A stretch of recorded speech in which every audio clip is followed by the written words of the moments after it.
By the early 2000s, New Jersey Transit was facing a problem that every big city commuter system eventually runs into. Their fleet of Volvo B10MA articulated buses, workhorses through the 1980s and 90s, had simply reached the end of the line. These buses had carried millions of passengers across the Hudson, day in and day out, but 2 decades of pounding over potholes and squeezing through rush-hour traffic had taken their toll. The demand, meanwhile, was only getting heavier. Every morning and evening, waves of commuters streamed from northern New Jersey into Midtown Manhattan. The Port Authority Bus Terminal, or PABT as locals called it, was already stretched to its limits. Its ramps and tunnels had been designed decades earlier, in an era when a 40-foot coach was the standard. By the turn of the century, those narrow curves were a nightmare for longer buses. Standard 60-foot articulateds could barely clear the corners, and drivers often had to crawl through at a walking pace just to avoid scraping the walls. Neoplan USA saw an opportunity. They already had their 60-foot AN460 articulated model in production, but NJ Transit needed something different, something tailor-made for the peculiar demands of Manhattan's bus gateway. The solution was a shorter variant, trimmed by a single foot, designed to thread the tight clearances of the PABT. Officially, it was called the AN459, but riders would simply remember it as that big New Jersey bendy bus. In the end, production was limited. Fewer than 100 were built, nearly all of them for NJ Transit alone. A bus made to solve one problem, in one place, at one time. From the outside, the AN459 looked every bit the Neoplan transliner, tall, squared off, and unmistakably European in its stance. Where GM and Flexible had favored rounded curves in earlier decades, Neoplan's American-built fleet wore a boxier suit. To riders, that meant big side windows, a flat front face, and a certain no-nonsense look that seemed built for city duty. Underneath that skin was a steel monocoque frame, a hallmark of Neoplan's approach. Instead of mounting a bus body on a heavy ladder chassis like the old days, the AN459 structure was one integrated shell, lighter, stiffer, and able to carry a full load of commuters without flexing itself apart. Wide front and center doors made boarding and exiting faster, a must for the rush-hour tides pouring in and out of the Port Authority.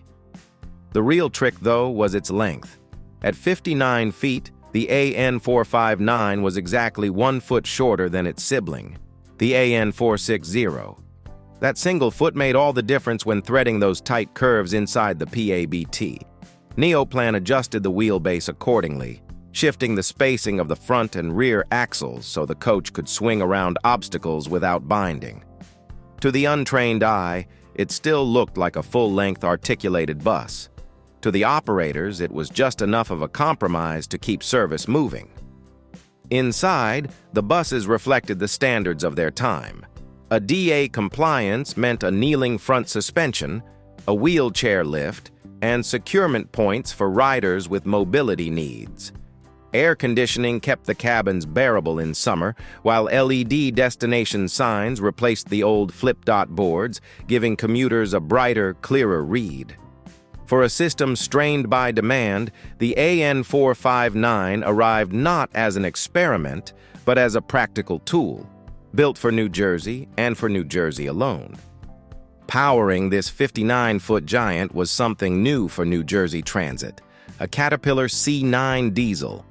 At roughly 8.8 liters, this inline-six turbocharged engine represented a shift away from the old two-stroke Detroits that had roared through the 80s and 90s. Instead of the shrill whine of a 6V92, the C9 delivered a deeper growl, smoother and more refined, though still unmistakably diesel when a line of buses idled together under the Port Authority roof. Mated to the Cat was a German transmission, the ZF Ecomat 5HP602C, a 5-speed automatic that quickly became part of the AN459's personality. Transit fans will still talk about that sound, the high-pitched whistle as the gearbox shifted through the ratios.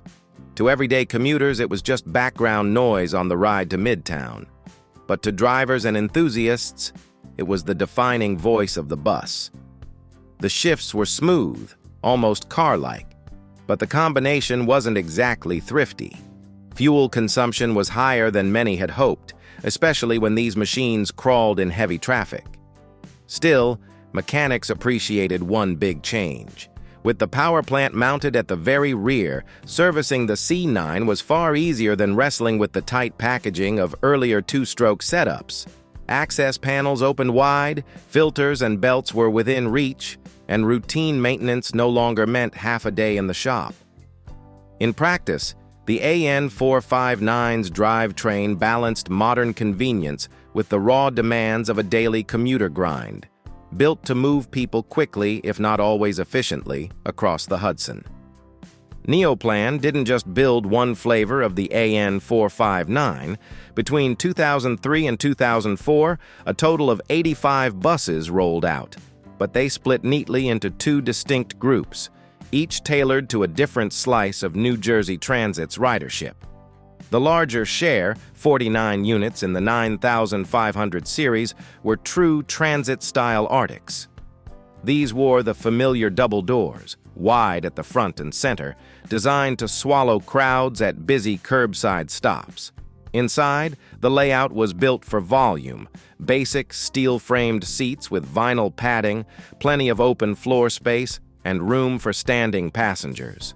At rush hour, these buses became rolling sardine cans, crammed to the windows with commuters heading into the city.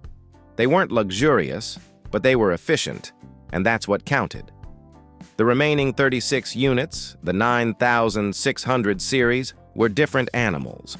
Marketed as suburban coaches, they traded the center door for a simpler single-entry design. Seating was arranged in a 2x2 forward-facing pattern, more like a highway coach than a city bus. The seats themselves were cushioned, more comfortable for the longer haul trips that snaked down the turnpikes and across county lines. Standing room was limited, but that wasn't the point. These buses were for riders who wanted to sit back, maybe read a paper, and settle in for the ride. Together, the two variants showed how one design could stretch to cover very different needs. One bus was a blunt tool for moving masses through the PABT's bottlenecks.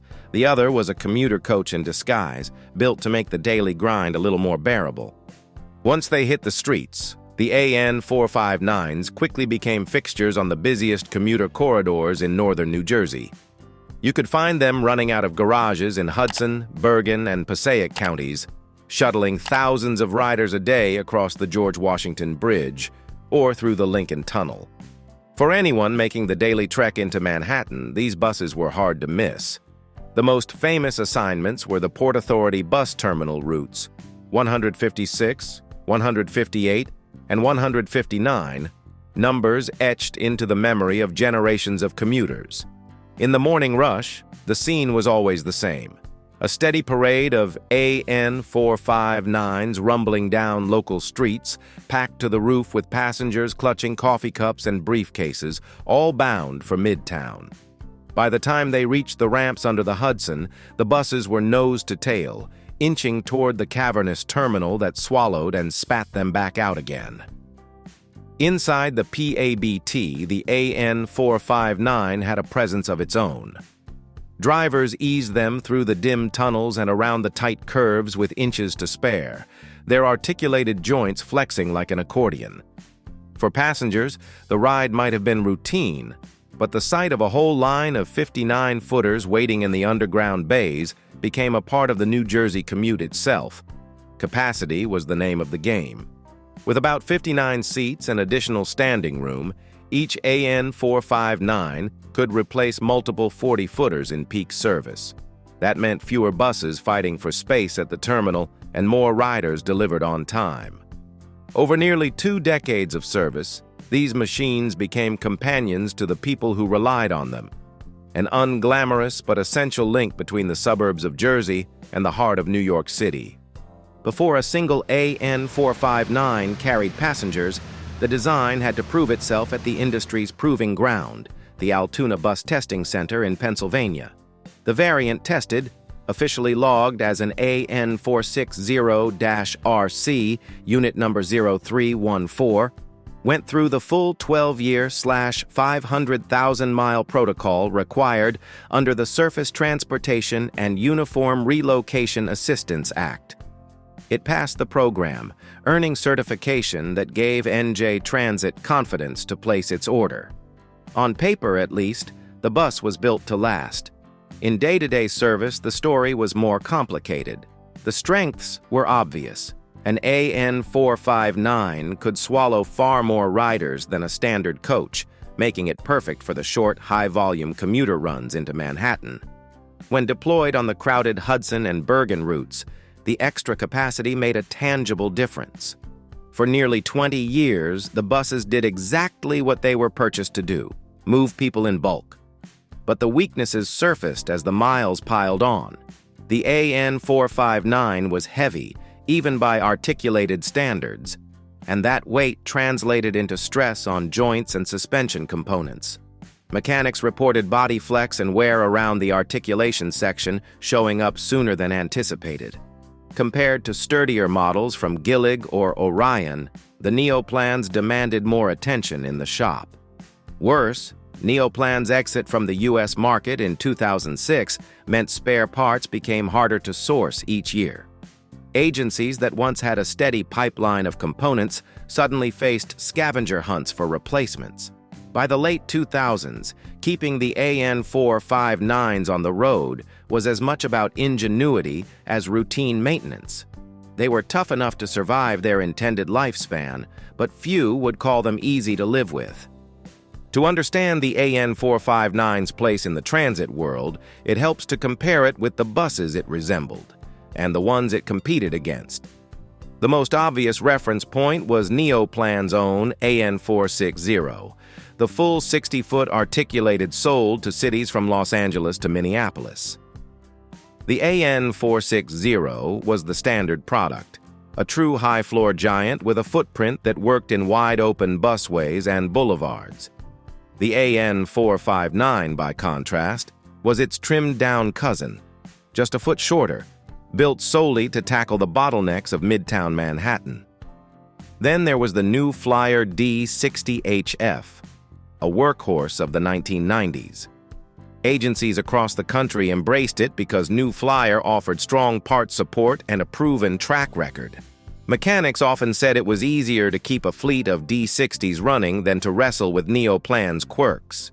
To many riders, the difference was invisible, but for the people in the garages, it was night and day.